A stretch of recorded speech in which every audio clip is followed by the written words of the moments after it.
ছোট্ট গ্রামে থাকেন এক বুড়ি।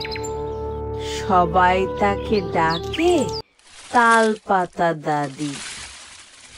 দাদির বাড়ি তালপাতা দিয়ে বানানো, ঝড় হলে নড়ে চড়ে। একদিন দাদি ভাবলেন আজকে খিচুড়ি রান্না করব। উনুন জ্বালাতে গিয়ে খড়ি খুঁজে পেলেন না। দাদি বললেন, একলা একলা আর ভালো লাগে না। তিনি গেলেন পাশের বনে খড়ি কুড়াতে।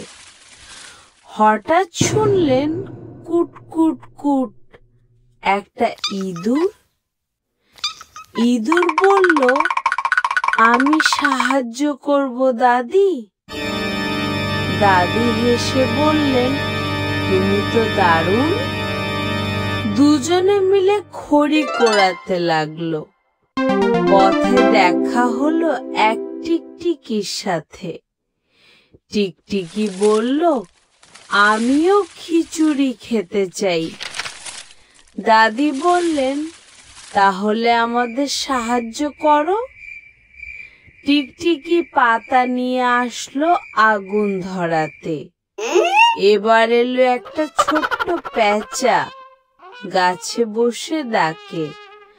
পেঁচা বলল, আমি নজরদারি করব, কেউ যেন বিরক্ত না করে। সবাই মিলে কাজ করছে। দাদির মুখে হাসি। উনুনে আগুন জ্বলছে, পাতিলে পানি গরম। দাদি বললেন, এখন চাল আর ডাল আনতে হবে। ইঁদুর দৌড়ে গেল চাল আনতে। টিকটিকি আনলো ডাল, পানিতে ঢালা হলো। দাদি লবণ, হলুদ আর কিছু মশলা দিলেন।